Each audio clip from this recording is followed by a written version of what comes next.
In our last episode, Desmond gave us a device called the Cogwave Jammer that he wanted us to install at the top of the Ferris wheel at Pilgrim's Landing. His plan was to use this device to inhibit the mental projection range of his longtime rival, Professor Calbert, who is now a brain in a jar, essentially imprisoning the brain forever. However, when we arrived at the Ferris wheel, Professor Calbert contacted us through psychic telepathy and asked us instead to destroy the Cogwave Jammer and a nearby trash compactor. We now have a dilemma.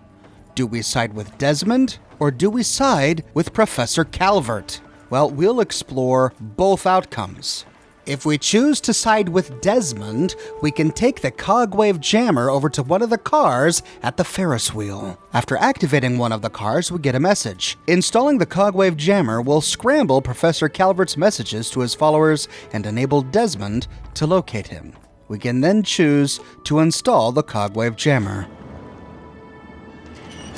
You fool! What have you done? You will pay for this! Pay! No one betrays me! Do you understand? You will suffer this! And just like that, we get attacked by a swarm of Professor Calvert's tribals.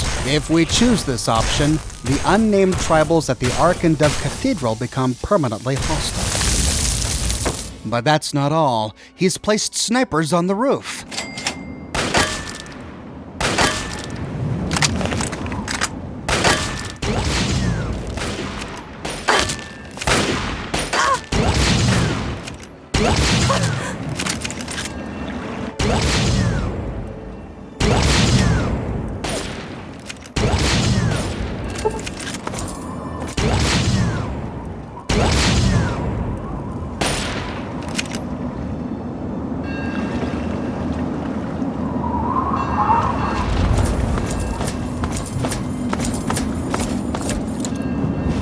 Look out! Thought hiding would save you? Duck!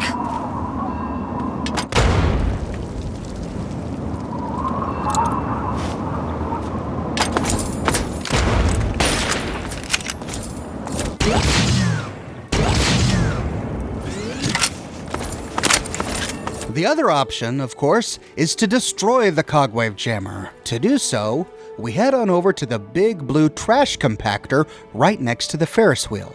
Upon activating it, we learn that the compactor will destroy anything we throw inside. We can then choose the option to throw the Cogwave Jammer into the compactor. Excellent! Most excellent! I knew that you would make the right choice.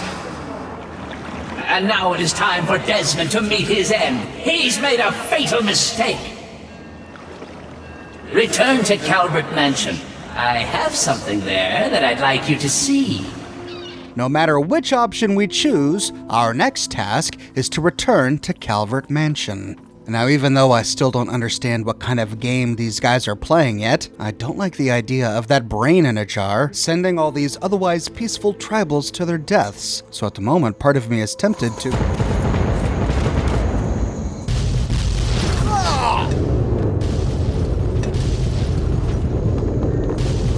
As we rise to our feet, we see that someone has completely blown up Calbert Mansion. Oh no, is that it for Desmond? How could anyone have survived that? As we head on into the wreckage, we complete the quest Thought Control and begin the quest A Meeting of the Minds. We can walk around the fires as ash and rubble continues to fall down around us. There is absolutely nothing left. I'm feeling very grateful that I looted everything I needed from this place and that I wasn't using this place to store my belongings. Otherwise, this would be quite a shock. At length, we stumble upon a hatch to a panic room. And as soon as we enter, if we chose to side with Desmond and place the Cogwave Jammer at the top of the Ferris wheel, we see that Desmond is alive and well. That bastard! He killed my pups, nearly killed me. For what? He doesn't have the body to fucking do it himself, so he tried to blow me up. Me? Well, this ends today. Desmond Lockhart will finally win out. I know where he is. He overplayed his hand this time. You and me are going to walk in there and end this. I'm really tired of being a pawn in this game, Desmond. Well, that's good, since the game is almost done. It's great to see you alive. I was so worried. Well, aren't you a fucking softy? So where is he? The lighthouse. He's got a lab under there, the little fuck. Right under my nose the whole time. I found it when he boosted his signal to try to get through the jamming, when he sent those tribals to kill my poor pups. He's down there, hiding behind robots and machines, sucking life. Pathetic. He dies now. I'm done with you. Not hardly. I'll be here, and you'll be back. But you'd best hurry, or I may reconsider that reward I promised you. I've got a lifetime to wait. Well, I need some time to get ready. I suggest you hurry your pretty self up. I'm sure the bastard's got some sort of escape plan. All right, let's go in there and do this. Now, that's more like it. Follow me. You're about to witness the end of an era.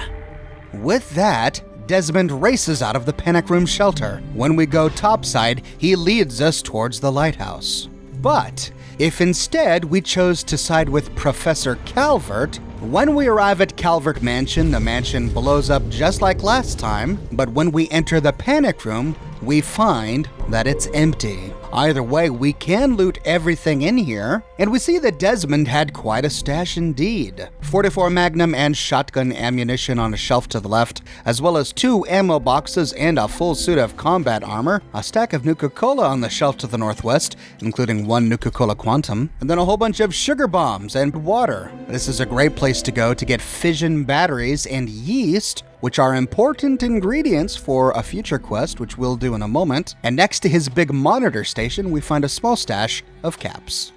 Afterwards, just as if we chose to side with Desmond, we now must head over to the lighthouse, only this time, Desmond is not there to lead us. The explosion has destroyed nearly everything. All that has survived is the greenhouse we explored in a previous episode and the small gazebo on the east side of the grounds. The mansion was on a hill, and towards the back of where the mansion once stood is a big park bench overlooking the lighthouse. Here we see a sad, sentimental scene. A skeleton sits on the bench, clutching a 10mm pistol. Lying next to him are some flowers and an empty bottle of whiskey. His head rests on a baby carriage, which is filled with more empty bottles of whiskey, and a teddy bear lies on the ground underneath.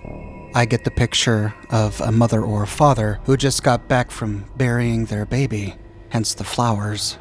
Overcome with grief, the parent sits at this bench and drinks himself senseless before committing suicide with the pistol. But we can't remain sentimental for too long because we get attacked by mirelurks.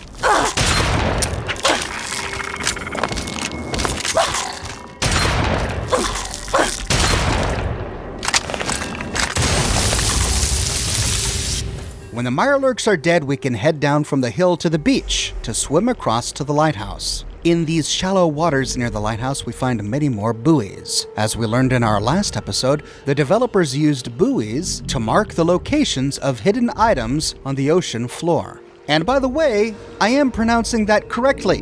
Well, sort of. In my last video, when I talked about the buoys, there were some viewers who said, no, the true pronunciation is boy, not buoy. But both pronunciations are correct, depending on where you were raised. People in the UK pronounce it boy, as in buoyant, which makes a lot of sense. But most people in the United States pronounce it buoy. There are some exceptions in places that have a long nautical history, like the northeastern coast of the United States, roundabouts New England, for example. They also tend to pronounce it boy. But from what I've read, most people in the US pronounce it buoy, and both pronunciations are technically correct. Under this particular buoy, we find a locked safe, a stash of railway spikes, a locked first aid kit, and a couple other containers. As we get closer to the lighthouse, we see that it is guarded by more mirelurks.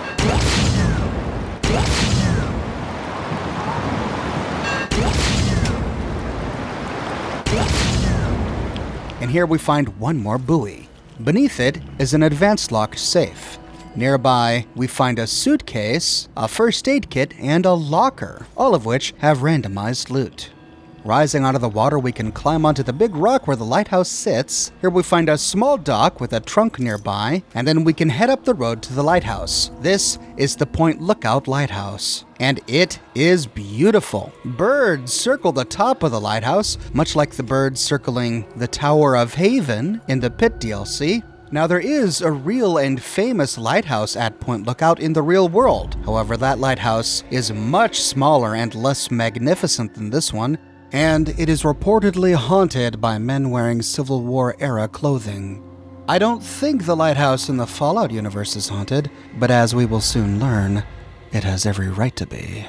As soon as we enter through the main door, a panel in the floor opens up before us, which seems a little convenient. If this was the secret lair of Professor Calbert, you'd think he'd have something in place that would prevent the door to his underground lair from opening whenever somebody enters the lighthouse. The same thing happens if we arrive with Desmond. He doesn't open it or unlock it in any way, it just sort of slides open. We see that the ground of this lighthouse is covered with trash and all sorts of scrap and refuse. There is an interesting wanted poster on a bulletin board, but we'll save that for an upcoming episode. Now, before we go down, we have a lighthouse to repair. Remember, in a previous episode, we found a wrecked truck by the side of the road leading to the Arkandov Cathedral, and inside, we found one intact lighthouse light bulb. With it in our inventory, perhaps we can fix this lighthouse. To do so, we need to climb this staircase. We bypass a skeleton on the ground with a camera, and about halfway up the stairs, we find a grisly scene. More skeletons with blood splatter on the wall and more cameras. I'm thinking these must have been tourists who came to the Point Lookout Lighthouse on the very morning the bombs dropped. They likely had their cameras out taking all sorts of pictures before they died to the nuclear fallout. At the very top, we find another skeleton with a camera right next to a door that leads outside to a walkway. Following the walkway to the right, we can go up a short staircase, which leads to the light. Inside, we find a small stash of goods. There's a toolbox with some loot inside, and then to the northwest, a bookshelf with some ruined books on top. There's a table by a ham radio with a holotape note, but the contents of this note are exactly the same as the one we found outside Haley's Hardware. I'm not sure why the author of this note sent a duplicate letter to the same person to two different locations, but at any rate, once we're done reading it, we can head on over to the light, and if we have the light that we retrieved from the truck in our inventory, we can repair the lighthouse mechanism. Once done, we can go inside to activate the beacon switch. And with that, we repair the lighthouse. This is not part of any quest. It has no real function in the main story. It's just a fun side activity we can do.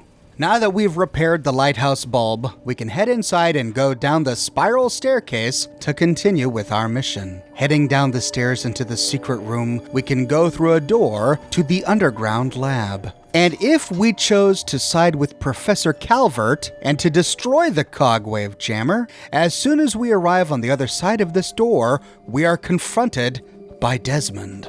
You bastard! Betray me, you fuck! You think you can betray me? You have one chance, exactly one chance to fucking redeem yourself in my eyes. We are going to go in there, and we are going to end this once and for fucking all, and you will help, or you will be my enemy. And you do not want to be my enemy. I just wanted to see you up close when I told you that I was gonna kill you. After 250 years, you think I'll go down to you? Try it. There you are.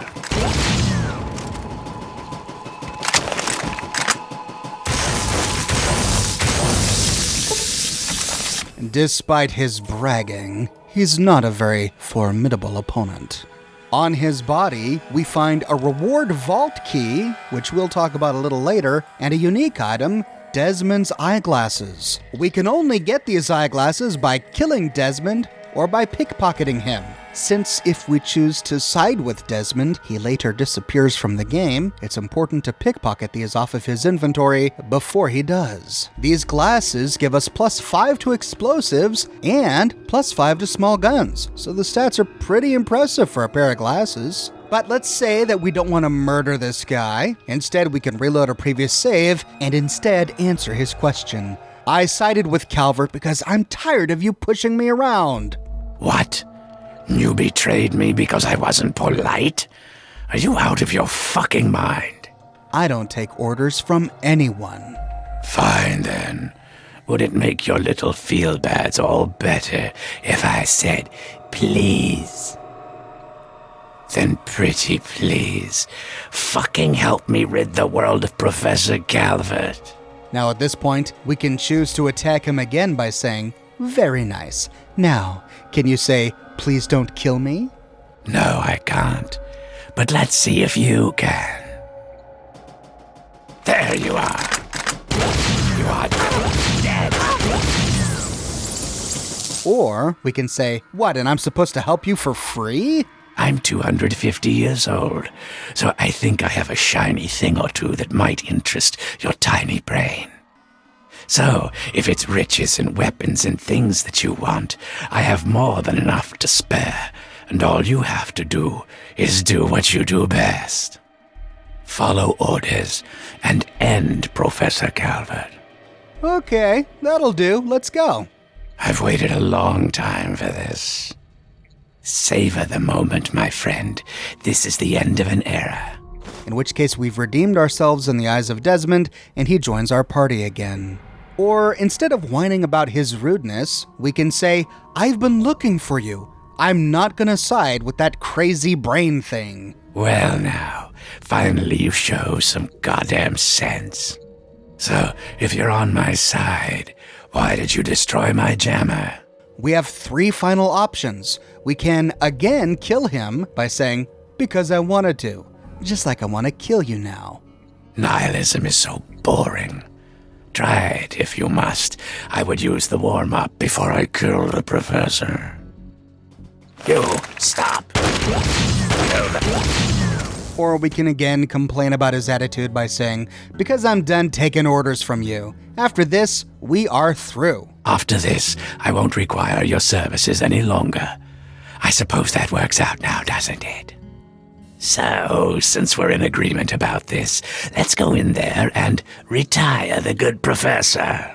Or we can squeeze from this guy the most admiration we'll ever get from him by saying, well, I figured it was the best way to get him to drop his guard.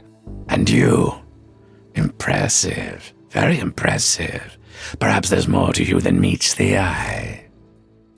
I suppose I had you wrong, and that in itself is a once-in-a-lifetime event.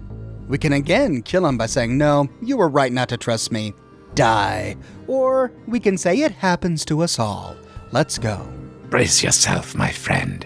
You're about to witness the end of an era. In which case Desmond gives us the lab access card and joins our party as a temporary companion. And at this point, the choice we made back at the Ferris wheel becomes irrelevant. At this point, we still have to fight through the lab to find Professor Calbert, either with or without Desmond.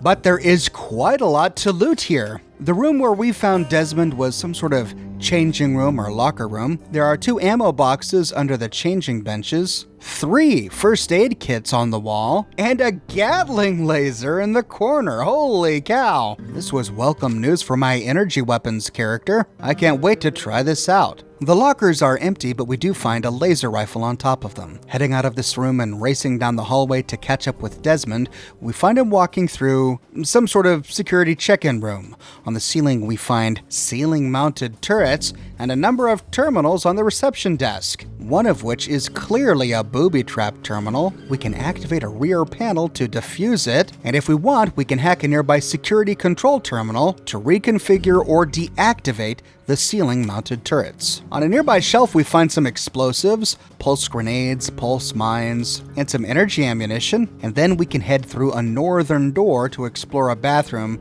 but sadly there's nothing in here. When done, we use the lab card that Desmond gave us to activate a nearby switch to open the security door. and Desmond races ahead of us down a hallway where we find a robo-brain.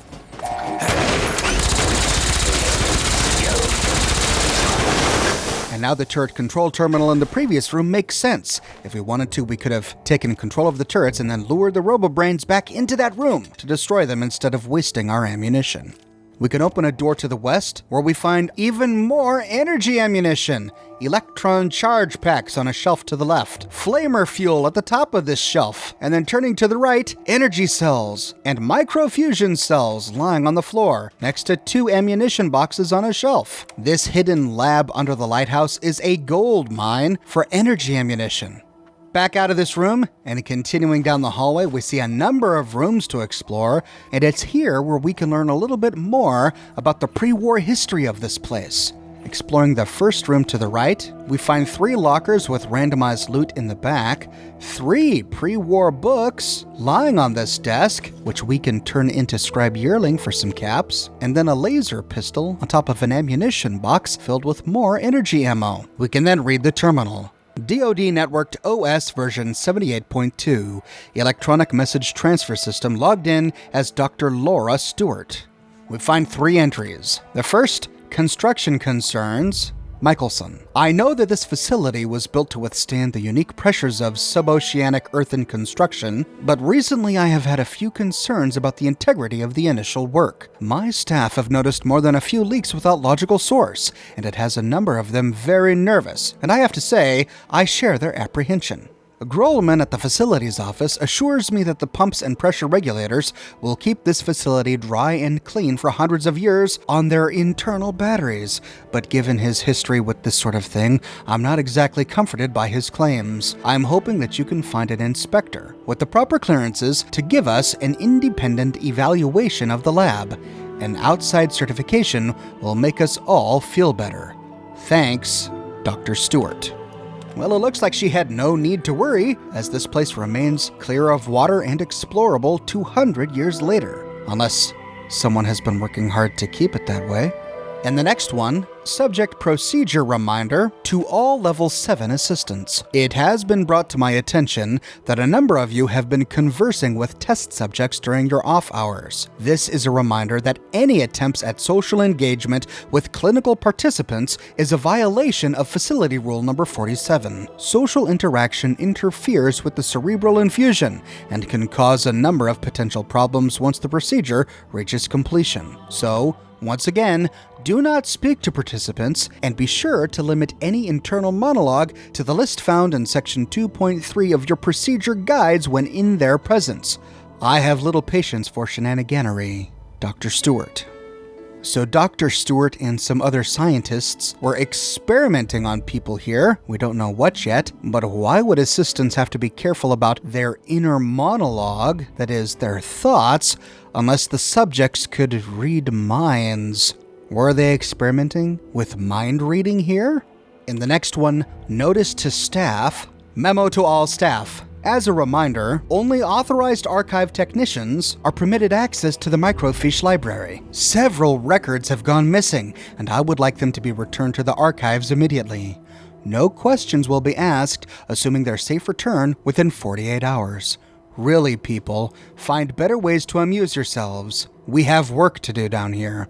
Okay, so someone has been stealing microfiche records. These are usually images of newspapers or documents on film. Why would the staff be stealing them? And why would Dr. Stewart think that they were doing so to amuse themselves? Perhaps these questions will become clear as we continue to explore.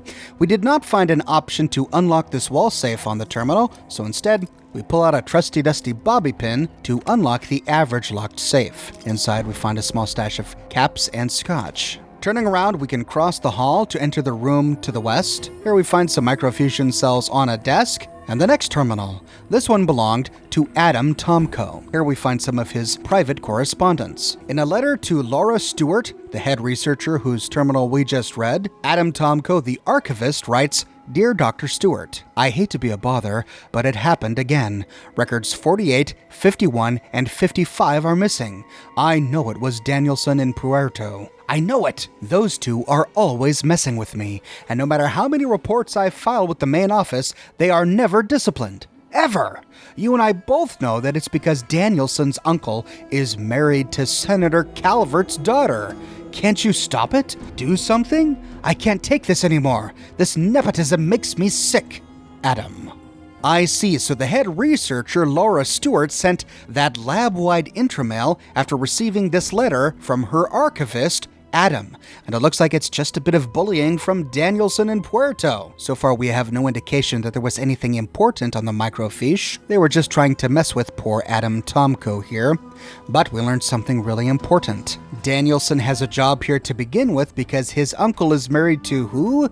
Senator Calvert's daughter. Now, Desmond did tell us that before the war, the Calverts were a powerful and influential family. Members of their family were found in the most powerful branches of government, even as senators. And it sounds like the Calvert family had some sort of influence over this underground lab. The next one is from Unknown. It's a message that Adam Tomko received. Hey, rat. What? You don't like people having a little fun? Huh? Well, we'll see how fun it is for you when you're out on the street looking for work. You tattled on the wrong guy. I suppose we can only presume that this came from Danielson. Heading out and down the hallway, we can explore the next group of rooms. In the room to the west, we find more energy ammunition and a first aid kit on the wall. Here we see a chair right next to a bloody surgical tray and more energy ammunition. Almost looks like someone was strapped in here for some sort of procedure. The terminal on the table held the lab note system. We find two entries here. The first, core research progress notes. By using the data that we collected from the researchers at General Atomics at the close of the RoboBrain project, we've been able to fully mimic the brain suspension and isolation technique that makes the RoboBrains function. What's better, we've made some interesting advances. It turns out that by manipulating the composition of the biomed gel, we are able to produce a number of effects that were previously thought impossible. It seems that Dr. Stewart was right. Under the right conditions, a subject not only retains full mental capacity, but can also project limited images and even thoughts to other minds when the correct conditions are introduced in the biomed suspension. Details on this composition can be found in Research Archive 51, Section B. This has profound implications for applications from battlefield technology to civilian criminal interrogation. Although one must wonder if years of isolation in biogel suspension would eventually introduce psychological abnormalities. This merits further study once the full breadth of the current research is explored. And here we learn the experiment they were conducting here in the lab. We already know from my series on the Automatron DLC that General Atomics, in conjunction with the United States military, were the ones who created the RoboBrains. It sounds like this lab here in Point Lookout borrowed from the research that they had produced on the RoboBrain project to improve the method of extracting and suspending human brains while also allowing them to retain full mental capacity, and even in some cases give those brains psychic powers, the ability to project thoughts and images into other minds. No wonder the tribals thought Professor Calvert was a god. The brains for the RoboBrain project were simply reprogrammed. They were used as powerful CPUs for the RoboBrain soldiers. But this would allow people to remove their brains from aging bodies and live forever while maintaining their memories and personalities. In the next one, an oversight review? Already? Despite the early stage of our research, Dr. Stewart has informed us that Senator Calvert is demanding a full report on our work immediately. It seems that he is sending his brother, a noted researcher in the field of cognitive robotics, to this very lab in order to participate in our study and assist us with the report. I have to say, I hesitate to show our work to anyone outside the lab. It's still very early and very unstable. It will be decades before we can be sure that the cognitive broadcast technology is stable, let alone ready for implementation. Perhaps Dr. Stewart can hold off the arrival of Professor Calvert for a few more months. At least that would give us some time to come to better conclusions. So that's why some of the microfiche went missing. Senator Calbert exerted his influence to get his minion Davidson hired here as an assistant. Davidson then stole some of the microfiche film, upon which was likely some of the research papers that Dr. Stewart and her team had produced here, and delivered them to Senator Calbert. Once Professor Calbert, the brother of Senator Calbert, learned what was going on here, he got his brother to initiate an oversight review and then to send him to the location to assist with the report, likely so that he could steal some of the technology being developed here for his own purposes. And suddenly we understand Professor Calbert used this technology to remove his own brain so that he could not only survive the apocalypse, but also so that he could gain the psychic powers, the cognitive projection, that Dr. Stewart and her team were researching here. Could this elaborate scheme all be part of his rivalry with Desmond, just so that he could stay alive in some way to make sure that he's there to see Desmond pay? In the next room over, we find some mesmetron cells and 2 more ammo boxes at the bottom of a shelf. When done, we can head out, go down the hallway, and follow it to the next floor down. At the end, we go through a security door to enter a round room with a pillar in the middle. As soon as we enter, the ceiling-mounted turrets turn hostile. We find more mesmetron power cells and ammo boxes to the northeast, and going through a door to the south, we find microfusion cells on a lab table, and it's just then that a nearby robo-brain turns hostile. On the wreckage, we find another Level Alpha security badge, same as the red one, on the table in the middle of the room. After looting 2 ammo boxes in a small closet to the west, we can use the security badge to access the security bypass terminal to the east. We can then override the security lock. The path takes us even deeper underground until we reach a room with even more ceiling-mounted turrets.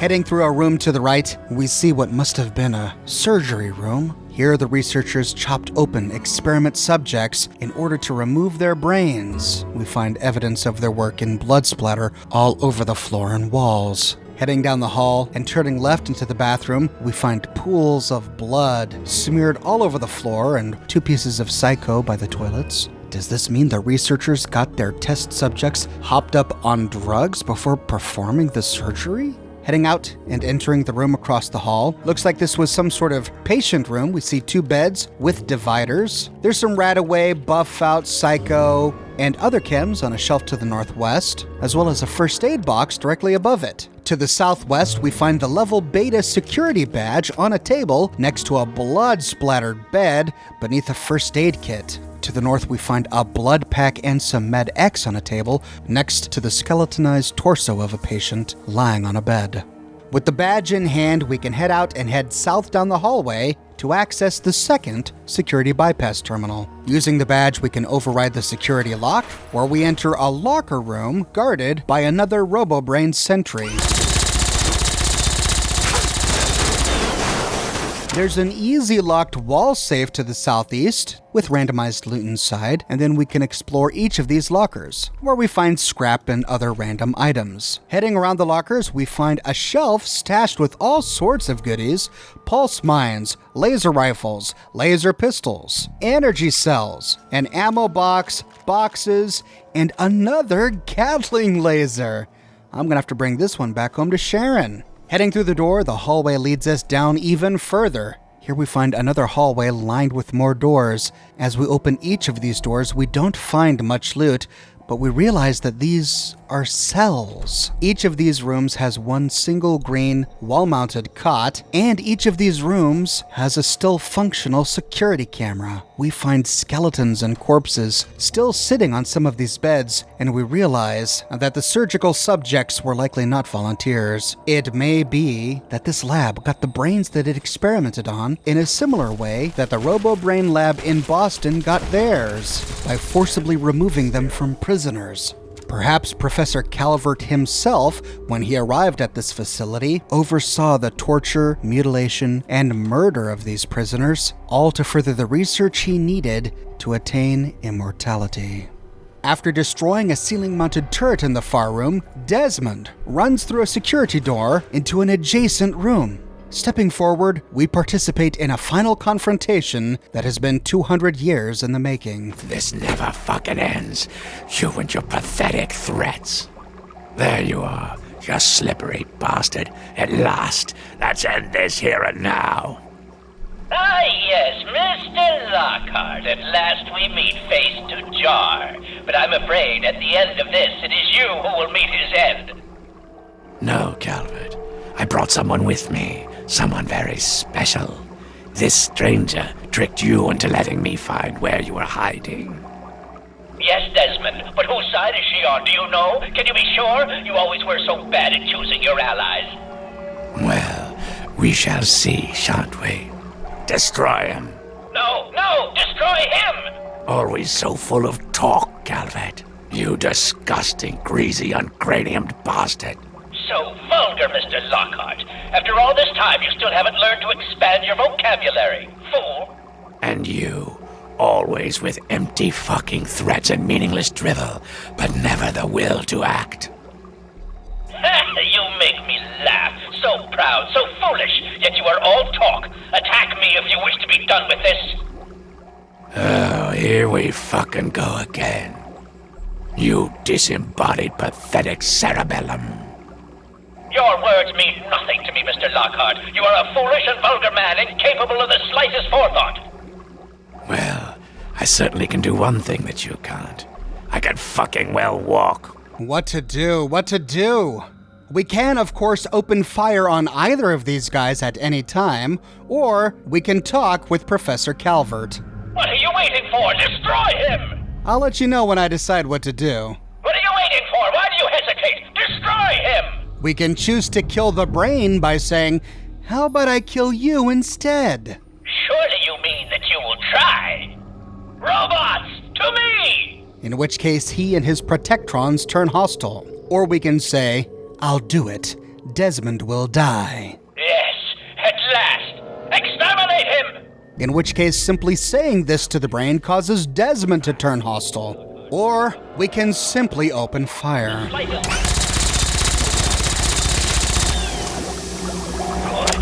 Good. Now, come speak with me. We have matters to discuss. If we choose to kill Desmond, At long last, Desmond is dead, and you, my friend, I have you to finally thank for it. I wanted to show Desmond that no one pushes me around. Well, I would have expected nothing less from you. Now the following options have the same response from the brain. We can say, that's right, so what do I get for it? Or, all in a day's work. Now, share your wisdom with me. Well, for you, I have a very special gift. Yes! What, you're betraying me? I guess I should have seen this coming. Betrayal? No. Betrayal is for lesser men. Your use to me has simply expired. And now, I will dispose of you. Killing you is going to be more fun than killing Desmond. I certainly hope you enjoy your final moments. Let's do this. Yes, let's. Robots, to me! With that, the brain's protectrons turn hostile, but they do so slowly.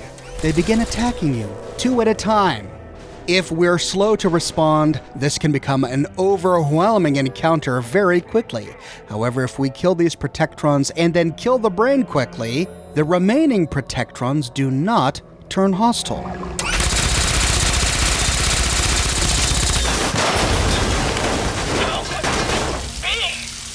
With that, we complete a meeting of the minds. If we chose to kill Desmond, that's that. But if we chose to leave him alive, Desmond exults in victory. At last, the world is rid of that sniveling, disgusting, arrogant brain. Think of it. Everything he learned, everything he had, it's all here, and it's all mine. Mine. Calm down there, you'll make a mess. What's so great about his stuff? Moron, you cannot possibly comprehend what this is worth. I've been battling with Calbert for over 200 years, and now at last I am the victor. And now, 200 years of technology, knowledge and research that he stole from me. Every time he beat me, it doesn't matter now. Neat. I want some of it. So, where's my cut? You're free to take whatever you find in this disgusting place. What I came for is of no interest to you. Enjoy your spoils. I don't think our paths will ever cross again, and I think we can both thank Christ and say hallelujah for that. With that, he gives us a key to the reward vault, and he walks off to download the information that Calbert has hoarded for 200 years. We find him studying the big computer mainframes in an adjacent room. If we leave this lighthouse, Desmond disappears from the game, so we have this one final moment to pick his brain. I'm busy. What do you want? What you doing down here? I'm pulling all the data that I can from Calvert's computers. Everything the little bastard gathered is here. And then, when I'm done, I'll leave this place to sink into the sea. What will you do now that he's dead? Now that we're rid of Calvert, I'll be heading north to pursue my next rival. There are only a few of us left now. The great game goes on. Sort of a, what's a word you'd understand? Microcosm? Yeah, it's a microcosm for the old world. Huh, I'll be going then. Can I go back to work now? Before leaving, we can go through a doorway and down some stairs to explore the room that had more of those protectrons. But this was a very interesting exchange with Desmond. This is the second and final time that we learn about the Great Game. Now, the game only gives us these two hints about the Great Game. The Fallout 3 official strategy guide gives us a lot more background about Desmond Lockhart, Professor Calvert, and the Great Game. We learn that before the war, Desmond was likely a spy, a player in international intelligence. He and the world's most powerful members of the intelligence community knew for a long time that the Great War was inevitable. They predicted the nuclear apocalypse. Indeed, the guide hints that Desmond himself may have been involved in actions that led to the nuclear apocalypse. These participants in the Great Game each developed their own strategy for surviving the nuclear holocaust. Some exposed themselves to FEV. Some froze themselves in cryogenic stasis. Others transferred their consciousnesses to computers. Some experimented with genetic cloning. And in Desmond's case, he used wild and risky experimental techniques to expose himself to what would normally be lethal doses of radiation in order to turn himself into a ghoul. Once these members of the pre-war intelligence community attained their long-sought immortality, the next part of the game was to wipe each other out. They saw each other as threats. They used the nuclear apocalypse as an excuse to settle long unsettled debts, to enact revenge upon each other for real or perceived slights. In effect, each of the participants in the Great Game knew that someone was always trying to kill him. The Great Game was kill or be killed. Now, the strategy guide tells us that Desmond was the one who was responsible for destroying Professor Calvert's body. But that's all the information we get. We don't know exactly how it happened. Perhaps after the bombs dropped, Desmond thought he had killed Professor Calvert, but Calvert, with his knowledge of the experiments that went on here in the lab beneath the lighthouse, managed to save himself by using this science to preserve his brain. Or perhaps, instead of turning himself into a ghoul, Professor Calvert's attempt to give himself immortality was to remove his own brain from his body, but Desmond knew about this and destroyed his body once his brain had been removed, essentially keeping him prisoner inside the lab. At any rate, the fact that the Great Game even exists is a fascinating piece of lore, and it makes us wonder. After all, the last thing Desmond tells us is now that he's settled his score here in Point Lookout, he's going to be heading north. Well, what's north of Point Lookout? The Commonwealth. Could Desmond have made his way to the Commonwealth by the events of Fallout 4? And if so, who was it that he was planning to kill? A couple of names spring to mind. There was, of course, Eddie Winter, who used similar experimental techniques to turn himself into a ghoul to attain immortality. But then again, Eddie Winter was part of the mob. He wasn't really part of the international intelligence community. But what about Lorenzo Cabot?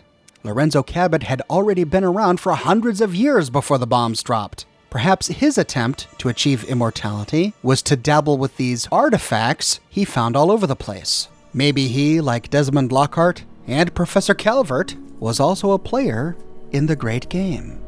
We don't really know for sure, but it's interesting to think about.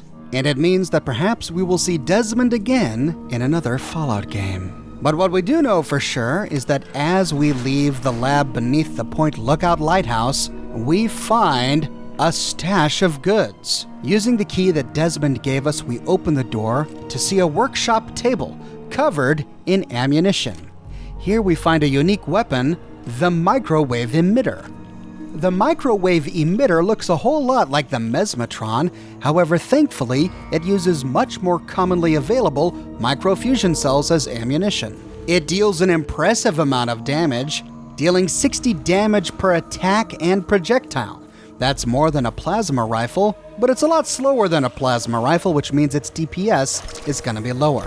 The DPS of the Microwave Emitter is only 62.1. Like the Mesmetron, the Microwave Emitter shoots a slow-moving blast of energy at an enemy. It's powerful, but it moves so slowly that enemies can quickly step out of the way. It also doesn't fire immediately after pulling the trigger. There's a slight delay, making it difficult to use outside of VATS.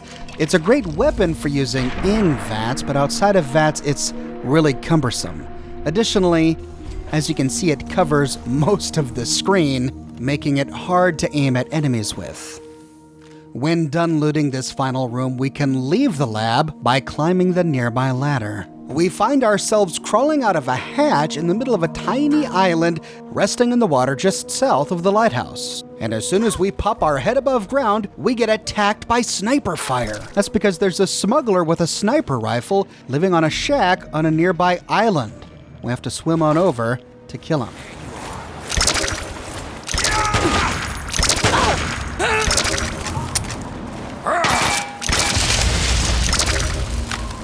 When dead, we can loot a whole bunch of ammo boxes near his bed.